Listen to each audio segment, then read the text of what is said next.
लोगों को पता है कि कभी माँ जी की तरफ आ जाती हैं, कभी अपने घर चली जाती हैं, तो अब वो बेचारी क्या करे।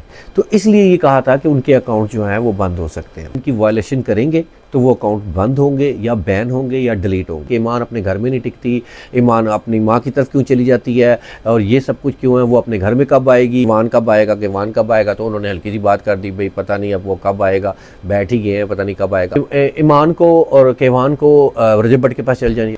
बिस्मिल्लाहिर्रहमानिर्रहीम। अस्सलाम वालेकुम नाज़रीन, उम्मीद है कि आप सब लोग खैरियत से होंगे। मैं हूं आपका होस्ट आसिफ और आप देख रहे हैं मेरा यूट्यूब चैनल शरिया।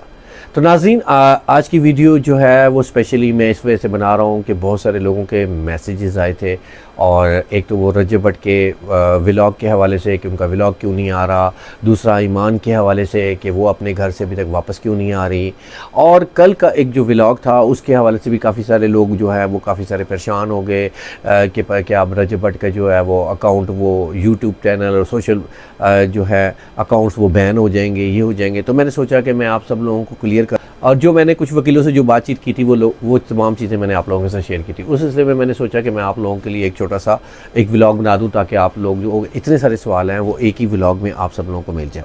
तो सबसे पहले, अगर आप लोगों ने हमारे चैनल को सब्सक्राइब नहीं किया तो जल्दी से जाकर आप हमारे चैनल को सब्सक्राइब कर लें, क्योंकि यहाँ पर हमेशा आपको तस्दीकशुदा खबरें मिलती हैं और आपको गुमराही से बचाया जाता है। तो नाज़रीन, सबसे पहले हम कल के व्लॉग के हवाले से बात करते हैं कि कल के व्लॉग के अंदर हमने ये बात की थी जिसकी वजह से पूरे सोशल मीडिया के ऊपर भी इस किस्म की बातें होना शुरू होगी कि जैसे डक्की के जो तमाम सोशल अकाउंट हैं वो बंद पड़े हुए हैं, यानी कि उनको ब्लॉक किया हुआ है। और उसी वजह से रजब भट्ट के हवाले से भी बात की थी कि रजब भट्ट के भी अकाउंट्स के साथ ऐसे ही सब कुछ होगा। तो उस हवाले से मैं आप सब लोगों को क्लियर करता चलूँ कि देखें, जो डक्की के जो अकाउंट्स हैं वो NCCI वालों के पास हैं, क्योंकि डक्की के मोबाइल, डक्की के लैपटॉप, सब चीज़ें उनके पास हैं, पासवर्ड भी उनके पास हैं, हर चीज़ उनके पास है, ज़ाहिर है उन्होंने ले ली है। तो इसी वजह से वो अकाउंट उन्हीं के पास है, यानी कि वो अकाउंट भी फ्रीज़ हैं। फ्रीज़ का मतलब यही होता है कि आप उनको यूज़ नहीं कर सकते, यानी कि वो अब अदारों के हाथ में, यानी कि वो NCCI वालों के पास है। आप जब तक आपका केस का मसला सॉल्व नहीं होगा तब तक आप उन अकाउंट्स को यूज़ नहीं कर सकते, ठीक है। और अगर डक्की जो है वो केस जीत गया, वापस आ जाएगा, अपने अकाउंट्स भी वापस ले लेगा। और अगर कोई और मसला हुआ तो लेकिन वो अपना अकाउंट तो दूसरा बना सकता है। देखिए, आप लोगों को ये बात वाज़ेह तौर पे बताना चाहिए कि जो यूट्यूब है, इंस्टाग्राम है, टिकटॉक, वो कोई पाकिस्तान की मुमलिकत नहीं है। उसके ऊपर पाकिस्तान का कोई इख्तियार नहीं है कि वो कोई इसको बैन कर दे। उसको बंद किया जा सकता है, यानी कि आप अपने प्रेशर के साथ या अपने इख्तियारात के साथ आप उसको बंद कर सकते हैं। तो इस वजह से ये गलतफहमियाँ कम से कम आप लोगों के दिलों में थी, इसको आप कम से कम दूर कर दें। जहाँ तक रजब भट्ट के सोशल मीडिया ब्लॉक करने का हवाला है, देखें, जो रजब भट्ट अगर पाकिस्तान आते हैं और अपना केस फेस करते हैं तो यकीनन उनके भी व्लॉग जो हैं और वो तमाम चीज़ें, सोशल मीडिया अकाउंट जो होंगे वो इसी तरह डक्की की तरह ही बिहेव करेंगे। तो इसलिए ये कहा था कि उनके अकाउंट जो हैं वो बंद हो सकते हैं, ठीक है।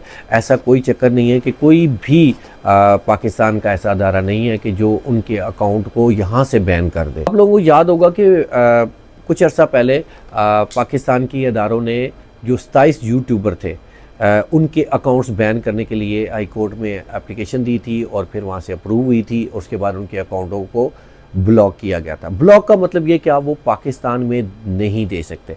इसका मतलब ये नहीं है कि उनके अकाउंट बंद हो गए हैं, वो अपने अकाउंट से जो है वीडियो नहीं बना सकते। यूट्यूब में कोई ऐसा रूल नहीं है कि कोई मुल्क उनको एप्लीकेशन लिखे और कहे कि जी इस अकाउंट को बैन कर दिया जाए। यूट्यूब की अपनी कम्युनिटी गाइडलाइन है, उस कम्युनिटी गाइडलाइन की वायलेशन करेंगे तो वो अकाउंट बंद होंगे या बैन होंगे या डिलीट होंगे। पाकिस्तान में से उसका कोई इदारा भी इसको ना डिलीट कर सकता है ना बैन कर सकता है। ये बात तो क्लियर होगी, आप लोगों को ये बात समझ लेनी चाहिए। हाँ, उन अकाउंट्स को ब्लॉक किया जा सकता है, यानी कि वो पाकिस्तान में ना देखे जा सके, ठीक है। लेकिन आपको पता है कि यहाँ पर VPN यूज़ करके वो अभी भी वो अकाउंट चल रहे हैं। जो 27 अकाउंट थे जिनको ब्लॉक किया था वो VPN के ज़रिए देखे जाते हैं और वो वहाँ से बैठकर UK में बैठकर जो है सहाफ़त भी कर रहे हैं, अपने व्लॉग भी चला रहे हैं और लोग VPN के ज़रिए उन अकाउंटों को भी देख लेते हैं। तो इसलिए ये चीज़ें तो क्लियर होनी चाहिए। मेरा ख्याल है कि इसके अलावा तो और कोई बात। दूसरी अहम बात ये है कि रजब भट्ट जो हैं उनके बैंक अकाउंट जो हैं वो फ्रीज़ कर दिए गए। रजब भट्ट ने खुद भी रात को भी आके लोगों ने उनसे सवालात किए तो उन्होंने ये बात की कि फ्रीज़ का मतलब ये होता है कि आप उसमें से पैसे नहीं निकाल सकते। ये नहीं कि उनके बैंक अकाउंट्स खाली कर दिए। फ्रीज़ का मतलब ये होता है कि आपने उस बैंक में से अब आप पैसे निकाल नहीं सकते। हाँ, उसमें आप पैसे डाल सकते हैं, निकाल नहीं सकते। तो एक तो ये मामला। अब जब केस चल रहा हो, FIR हो, तब तक ये अकाउंट जो हैं वो फ्रीज़ रहेंगे। ये बात भी क्लियर होगी, ताकि आप लोगों के जहनों में जितने सवाल हैं ना मैं वो क्लियर कर रहा हूँ। ये व्लॉग नहीं है, सिर्फ आप लोगों को क्लियर करने के लिए सारा चीज़ें। अब हम बात करते हैं ईमान के हवाले से। ईमान के हवाले से बहुत सारे लोग मैसेजेस करते हैं कि ईमान अपने घर में नहीं टिकती, ईमान अपनी माँ की तरफ क्यों चली जाती है, और ये सब कुछ क्यों है, वो अपने घर में कब आएगी, कब उसने वो रजब भट्ट अपने व्लॉग में क्यों नहीं ले रहे।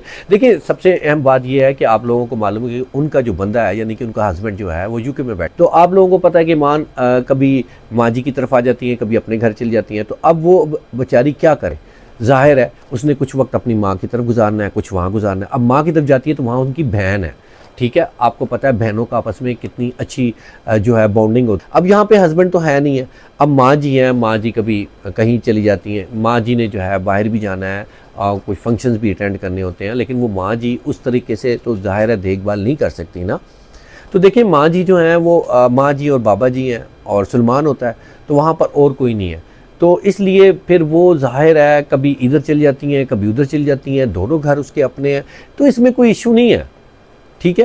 तो अब वो अपने घर गई हुई हैं तो आ जाएंगी इंशाअल्लाह ताला अपने घर वापस। यहाँ कुछ 8-10 दिन रहेंगी, 8-10 दिन वहाँ रहेंगी। अब रजब भट्ट तो अभी उनका कोई फैसला नहीं हुआ कि उन्होंने पाकिस्तान कब आना है, क्योंकि वो तो सारे मामला देखें।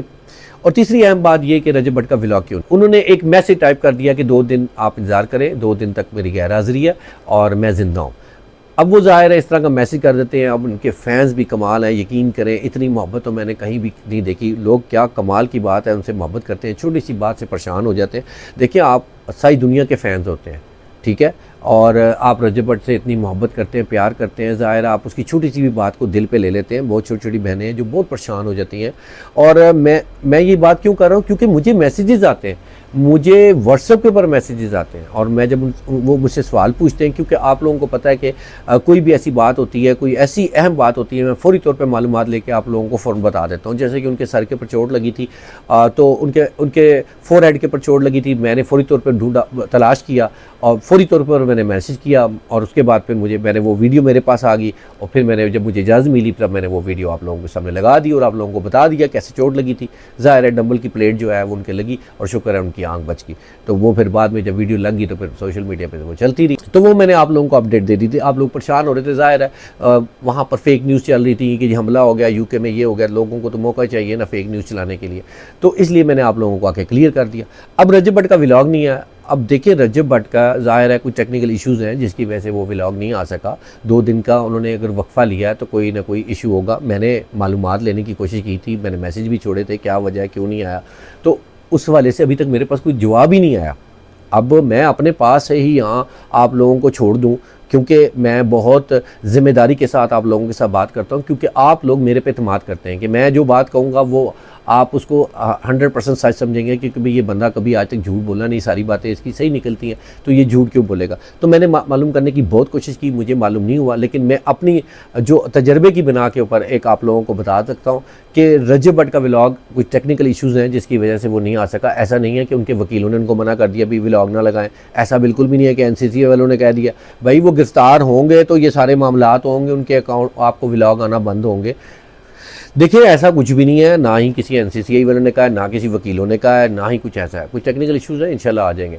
रात को वो टिकटॉक पे ऑनलाइन आए हुए थे, खूब मस्ती कर रहे थे, चोट भी उनकी काफ़ी बेहतर हो चुकी है, हल्की सी उनको पेन है, वो मास्क थोड़ा सा पहनते थे जिसकी वजह से उनको दर्द हो रही थी, वो भी उन्होंने रात को इस्तेमाल। मुझे वो बड़े फ्रेश नज़र आए। आप लोगों ने भी टिकटॉक पे देखा, गाने गाते रहे, एंजॉय करते रहे, मस्ती करते रहे। लोगों ने उनसे सवालात करने शुरू किए कि किवान कब आएगा, किवान कब आएगा, तो उन्होंने हल्की सी बात कर दी भाई पता नहीं अब वो कब आएगा, बैठ ही गए हैं, पता नहीं कब आएगा। अब वो इस तरह का एक जुमला छोड़ देते हैं, लोग इसमें से बहुत सारी बातें निकाल लेते हैं। देखिए सारे मामलात हैं, सारी चीज़ें आप लोगों के सामने ही हैं।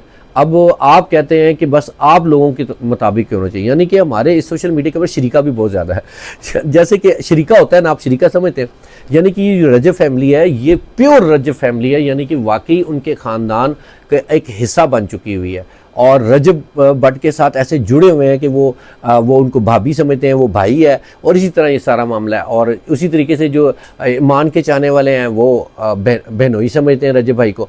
तो ये जो है ना, ये मामला चलता रहा।